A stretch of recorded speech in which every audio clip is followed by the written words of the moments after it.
Greetings, saints of the Most High. Rod Thomas here, and I want to thank you for fellowshipping with me today, and I want to welcome you to this installment of the Messianic Torah Observer. And as always, it is my hope, trust, and prayer that this installment of the Messianic Torah Observer finds you, your families, and fellowships well and blessed. Well, today we're going to be resuming our study, our foray into the challenging writings of Paul, the Apostle Paul. Right now, we're kind of swinging back to Paul in the Book of Romans series, and we're actually, for our overall Paul and Hebrew Roots series, at number 21 in this rather 2-year study that we're doing on Paul and the difficult areas of Paul's writing. Today's topic is entitled Messianic Sainthood, Paul in the Book of Romans. But before we get into today's study, I want to talk to you about a few things, some of it very brief housekeeping items, the other half about some update on our ministry. First, the housekeeping. We would invite you to go to our website. This is where our podcast, our blogs, and all the information and content that this ministry puts out is hosted and housed. And that website is www.themessianictorahobserver.org. Again, www.themessianictorahobserver.org. There you can subscribe, opt in, support this ministry, and of course, peruse the numerous amounts, the various great pieces of content that we've put out there for you to help enhance your walk with Messiah, as well as to equip you for getting into the coming kingdom of Yah, which is the one thing that this ministry really wants to drill home and kind of put forth there and encourage you in. The other thing is that I want to tell you about is administratively is that I want to invite you to join us with our live stream fellowship and teaching that takes place every Friday evening at 7:30 p.m. Pacific Standard Time. And we are on YouTube. Our YouTube channel is the Messianic Torah Observer YouTube channel. You can look for us there, as well as we're also live streaming on our Facebook page, which of course is the Messianic Torah Observer Facebook page. Check that out. If you are open and you are available to check us out on the live stream, we're there every Friday, Father willing. Again, 7:30 p.m. Pacific Standard Time. Now, update on the ministry changes. We're going to continue with this weekly podcast regimen we've been doing, but we want to drill down a little bit, even more so than we have, and we want to be more focused on topics and issues related to our faith walk, and not get so much into teachings, not so much into really deep content, which generally takes us anywhere from an hour and a half in many cases to 2 hours to really flesh out. What we've decided to do is move that deeper, more involved content over to our Friday fellowship and teaching live stream video arm of our ministry. So that's where we're going to end up pushing most of the content that is more involved, what we would call teachings. But the podcast will continue, but we're going to drill those down to be just on specific topics and no more than 45 minutes, ideally between 30 and 45 minutes each. We're going to see how this one turns out today, which will be our first attempt at that. But again, we would invite you to our weekly Sabbath fellowship and teaching every Friday, 7:30 p.m. Pacific Standard Time. And that's really what I wanted to tell you about in updating our ministry. The podcast, one of the cool things is that we're going to start looking at doing more interactions. It'll be just more than me talking to you. I've got a few guests lined up for the next half a year.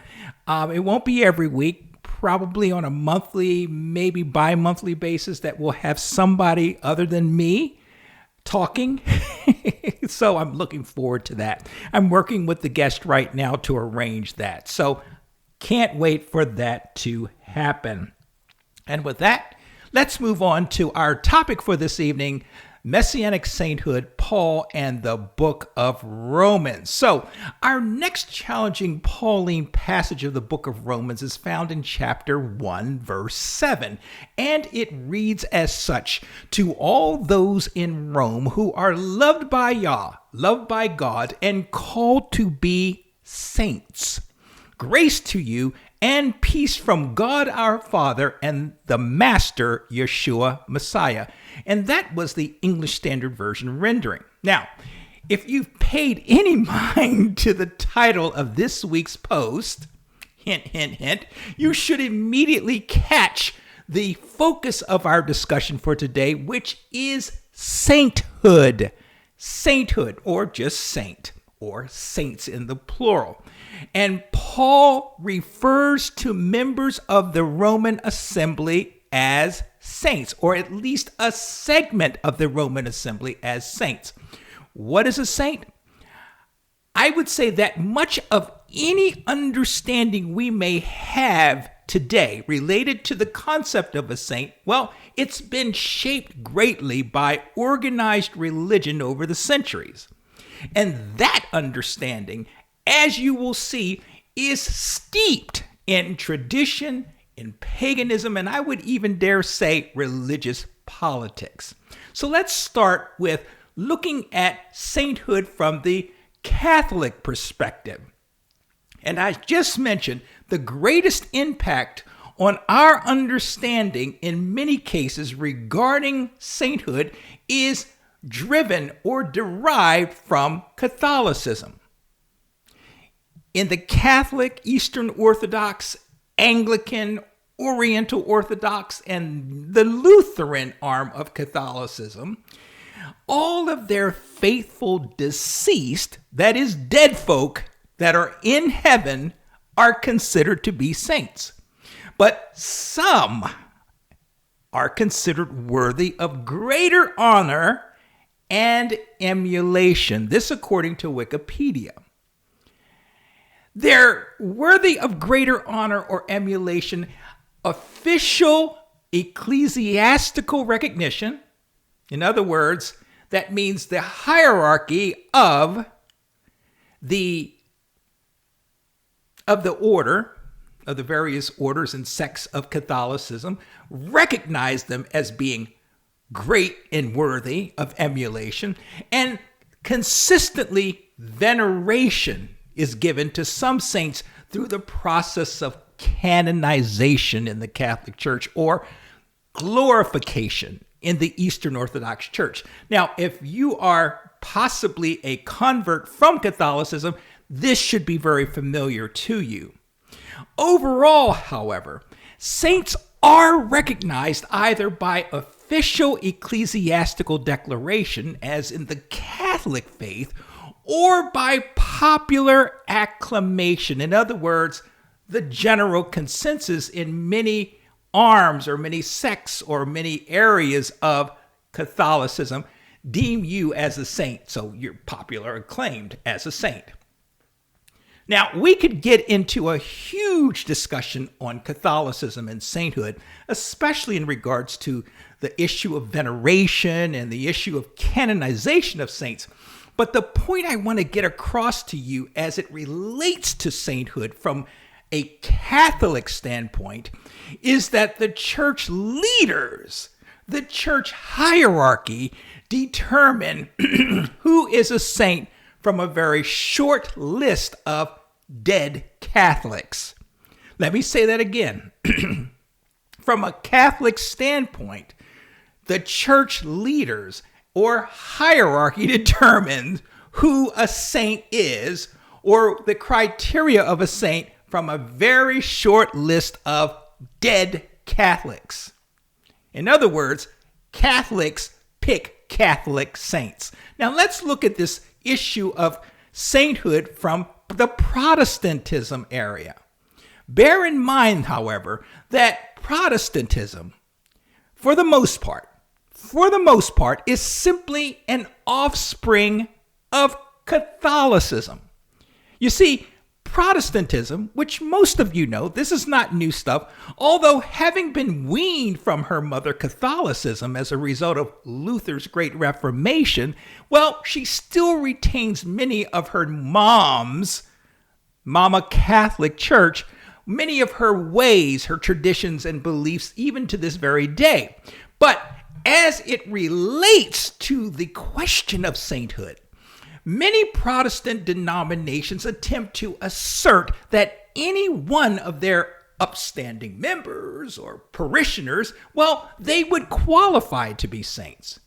They generally reject the orthodox and ecumenical practice of, well, picking and naming dead individuals from a list of individuals the church hierarchy deems as, well, super holy and with miraculous happenings going on and around their lives, and so forth and so forth. Well, generally speaking, one is a saint who is obedient to the particular sects or that particular denomination's ways, traditions, and beliefs. But the key to any of these religions, any of these denominations, any of these sects and such, is that the leaders of these organizations make the sainthood qualification and assignment determination. It's the leaders of these organizations, not the Almighty. And we will see through the Apostle Shaul, the Apostle Paul's writing here, that sainthood comes through a collaborative spiritual process that involves Jehovah, Yahweh, Yahuwah, and the individual would-be saint. Jehovah, Yahweh, Yahuwah, and the individual. Biblically speaking, the church has nothing whatsoever to do with sainthood. Now, let's look at sainthood from a Jewish perspective. When we consider Judaism's perspective on sainthood, well, we find not even a single mention specific to the term saint. But we find instead something close to what we would consider sainthood, bearing the deeper concept of righteousness. Furthermore, Judaism's concept of sainthood, well, it's confined specifically to a specific individual. A specific individual during a specific time in that organization's history. In an era, if you would, era being A-R-A, in a specific time frame. The closest thing to a saint or to sainthood in Judaism is the concept of Zaddik. And it carries with it this strong connotation of one who is exceptionally righteous. Interestingly, Zaddik is the 8th letter of the Aleph-Bet, the Hebrew alphabet, the Aleph-Bet, and it has a gematria, not gematria. I got a little tongue-tied there. Gematria equivalent, or a gematria equivalent. Remember, I'm Rod. I'm not a Hebrew-speaking person. But gematria or gematria equivalent, and a gematria or gematria equivalent is a numerical equivalent that is assigned to each Hebrew letter or each Hebrew word. But the numerical equivalent to Zaddik is that of 90, or the letter Zaddik is equivalent to 9090. Now, regarding the actual meaning of Zaddik, it basically means righteous. It means righteous one. And it is generally used to describe a leader and or a teacher of a certain generation. The plural of Zadik is Zedekim. Now, these should strike some kind of memory in you if you've been in Hebrew roots for any length of time. And hearing the term or hearing the title Zeta or Zadik and Zedekim, it's very frequently used when talking about leaders in the Jewish faith. Now, when we're talking about Zadok today or Zadik today, well, it is often used in reference to a Rebbe or a Rebbe. And Rebbe or Rebbe is a Hasidic term for a specific rabbi on steroids, if you will.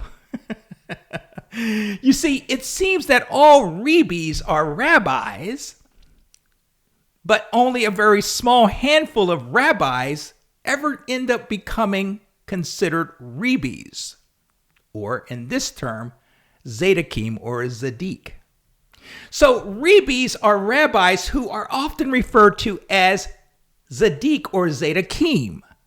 And when a rabbi is assigned the distinction of being a Zadok or a Zadik, a Zadik, or one of the Zedekim, he is essentially dubbed a Rebbe or a Rebbe, who essentially is viewed in a certain era as the head of the Jewish community. That is, he is considered literally, he is considered figuratively to be the spiritual leader of his Jewish sect during his lifetime.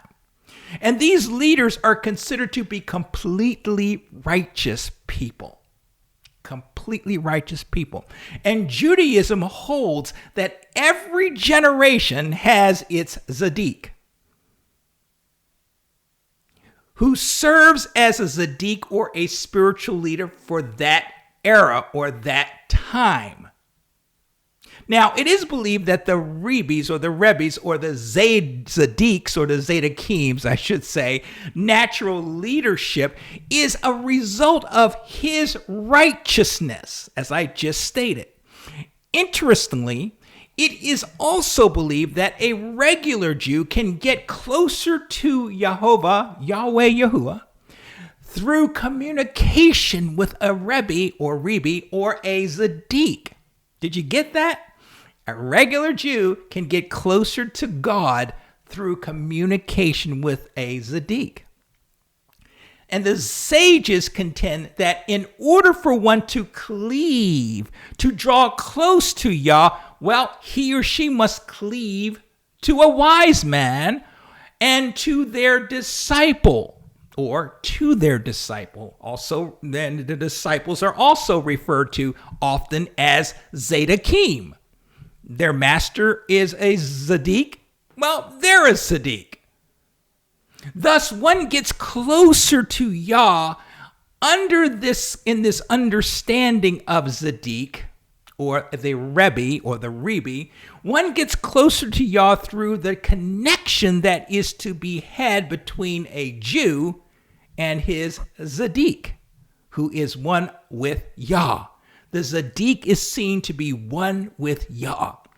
And the scriptural proof the rabbis use for this understanding, well, it's found in Exodus chapter 14, verse 31, which reads, in the Jewish publication area, the Jews believe in God and Moses, his servant.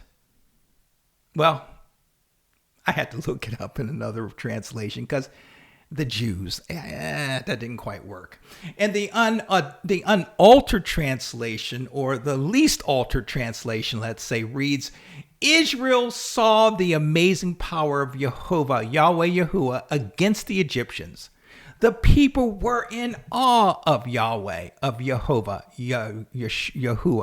and they believed in Yahweh Yahuwah, and his servant Moses or Moshe. And that was the King James Version rendering. Now, Rabbinic and Hasidic Judaism contend that this all was handed down to them from Moshe, this understanding of the Zadik or the Zedekim. It was handed down to them from Moses, who they hold to be the very first Rebbe or Rebbe of the Jewish people. Now, another revered Rebbe or Rebbe that was known as a Tzaddik in Judaism is Rabbi Yehuda Hanasi. Rabbi Yehuda Hanasi, who is famously known as the redactor of the Mishnah. Just a nice little fun fact for you to have. Now, bringing this all together, all Christian denominations and sects having any association with the Bible miss the mark entirely as it relates to who is and who qualifies to be a saint. In every case, it is the leaders of the religion who determine sainthood, and this also runs true with Judaism, as we just saw. The Jews determine who is a Rebbe or a very righteous leader in their community for that specific era. And we will see here very quickly that qualification for sainthood is found solely in Yahweh Yahuwah's domain, not found in man's domain. So let's look at our focus passage, but we're going to, you know me, I'm a context kind of person. Let's examine this verse 7, but step back a few verses, beginning at verse 4. And let's read beginning at verse 4, which reads accordingly. Yeshua. This is Yeshua speaking. Or this is, this is not Yeshua speaking. Again, I'm getting tongue-tied in one of these.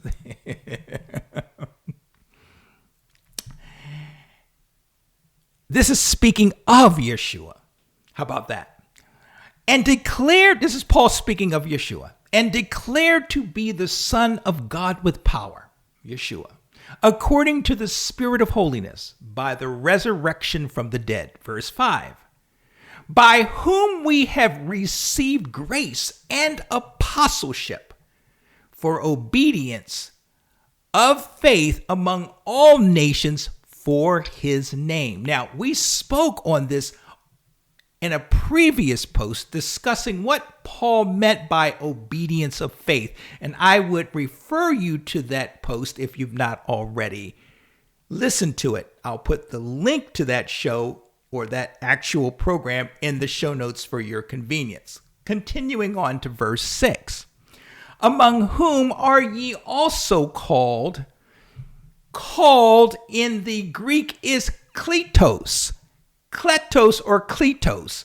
Those called to belong to, meaning those who are responding to a call, a calling or an invitation. Among whom are ye also the called of Yeshua Messiah. We must stop here and we must look at this verse before moving on, or look at it closer before we move on to our focus verse number 7. I just mentioned called in Greek being kletos. Well, kletos speaks to someone who has received a general calling or invitation. And the example that is given by a few of the Greek lexicons that I referenced in my study for this is that of one being invited to a banquet. And this is prominently displayed or illustrated in 1 Kings chapter 1, verses 41 and 49, and Maccabees chapter 5, verse 14. We're not going to read them tonight, but these are references if you want to look them up later on when you get the chance. As used in the Brit Hadashah, the New Testament, if you will, the Greek term kletos describes one who is invited by Jehovah through the general call of the gospel message for purposes of obtaining eternal life in the kingdom of Yah through Yeshua Messiah. Now, and this is when it gets really interesting, it must be recognized that kletos is distinguished from oi eklektoi. Oi eklektoi. That being one who is chosen or elected. We have two things here kletos or kletos, being called, and oi eklektoi, one who is chosen or elected. Oi eklekto is indicative of someone who has a much greater response to the general call. And again, this is illustrated beautifully in Matthew chapter 22, verse 14, and Revelation chapter 17, verse 14. According to Thayer's Greek lexicon, kletoi and eklektoi are distinguished, again evidenced by Master's proclamation, as stated in Matthew chapter 20, verse 14. And that reads as follows, a very short verse. For many are called, but few, many are called kletoi or kletos, but few are chosen, eklektos. So we see here that Paul is acknowledging that his Roman readers are among those global individuals, those individuals who accepted the general call to discipleship like all of us did when we came to faith. And this general calling is universal. It's throughout the known world of anyone who has become a disciple of Yeshua Messiah. Okay? The Roman readers are among those global individuals who name Yeshua as their Messiah. However, we will see in the very next verse that Shaul, Paul, will also acknowledge a class of individuals who are part of this general call to discipleship. They're part of the general this calling, but they are exceptional in their calling. These are set apart from all those of the general calling. I guess Christianity would label the Romans in general as fellow Christians. Paul here seems to be labeling the Romans here as a whole as members of the way movement in verse 6. But we're going to see something a step above that call in verse 7, which reads as follows. To all that be in Rome, beloved of Yah, called to be saints, grace to you and peace from Yah, our Father, and the Master, Yeshua Messiah. Called to be saints causes us to understand the breadth of Yah's relationship with his chosen ones. Grace has come to us. It is a demonstration. This is a demonstration of Yah's love for us. This is Yah's love for his chosen ones that are set apart unto him. So when we're talking about saints, we're talking about holiness. We're talking about the concept of holy. And in the Greek, it's agios. And it means to be marked off, to be separate, to be withdrawn from common use. Used by Yah when primarily claiming the absolute allegiance of his people. Holiness is never without a direct relationship with Yah. So in order to be holy, in order to be a saint, implies that you have to have a direct relationship with Yah. Holy or holiness was applied to Israel, such that they were Yah's special people, his set-apart people. Israel's holiness has derived from Yah's grace-based choice. It becomes Israel's responsibility to do everything in her power, with Yah's help along the way, to behave and to live in accordance with the revealed character of Yah. And this is accomplished through obedience to Yah's Torah. Paul's use of agios rests upon the Tanakh's definition of holy or holiness. Those who are called by the holy Elohim, the holy God, are holy in virtue of Yah's calling, and thus are claimed for holiness of life, what we refer to as obedience of faith. You see, there is an inextricable link between the beloved of Yah, those who Yah loves above all others who responded to the call, especially above all of the other humans in his human creation. But there is this link between those who are called beloved of Yah and sainthood. Inextricable link. The mixed population of the Roman assemblies is given the same designation here in verse 7 by the apostle as it was given by given to ancient Israel by Yah in Deuteronomy chapter 33 it's verse 3. But I want to look at verses 1 through 3. Let's read that. Deuteronomy 33 verses 1 through 3. And it reads, "And this is the blessing wherewith Moses, the man of Yah, blessed the children of Israel before his death." Now remember, let's take a break here.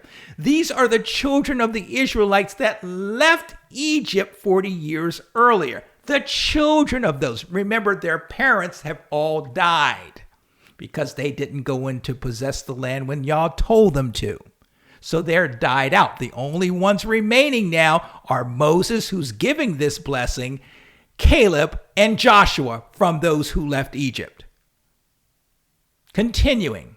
"And he said, Jehovah came from Sinai and rose up from Seir unto them. He shined forth from Mount Paran, and he came with 10,000 of saints. From his right hand went a fiery law for them. Yea, he loved the people. All his saints are in thy hand, and they sat down at thy feet. Every one shall receive thy word." Yah loved this group of Israelites. According to Keener, quote, "Scripture portrayed Israel as beloved."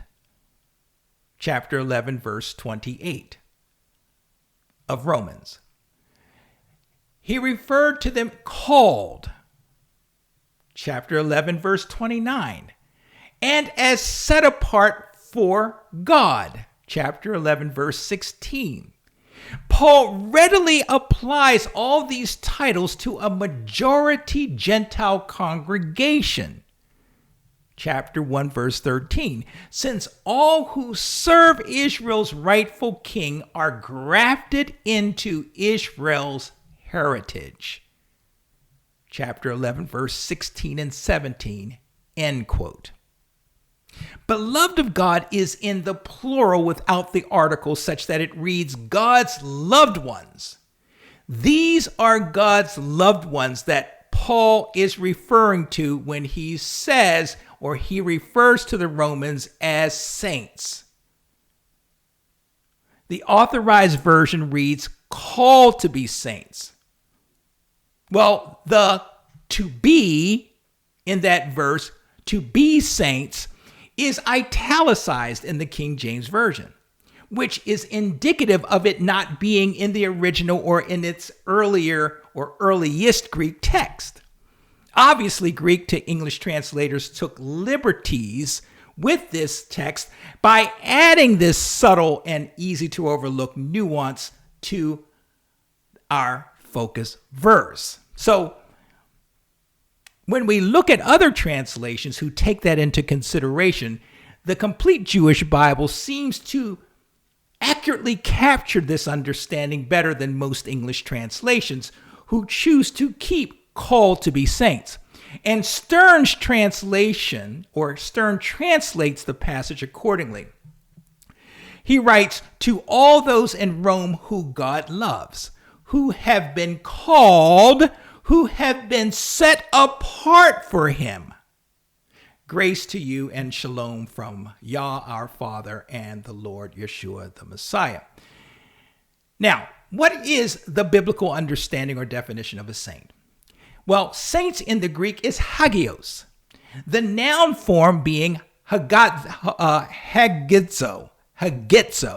which means to set apart for Yah. So, saint sanctify, sanctification, holy, and hallow are all translations of this same root Haggai. The root idea is that of separation from the world and all others, or to separation to Yah's expressed purpose. And it contrasts the secular from the religious or sacred. That which is holy from the unholy, that which is the pure from the impure.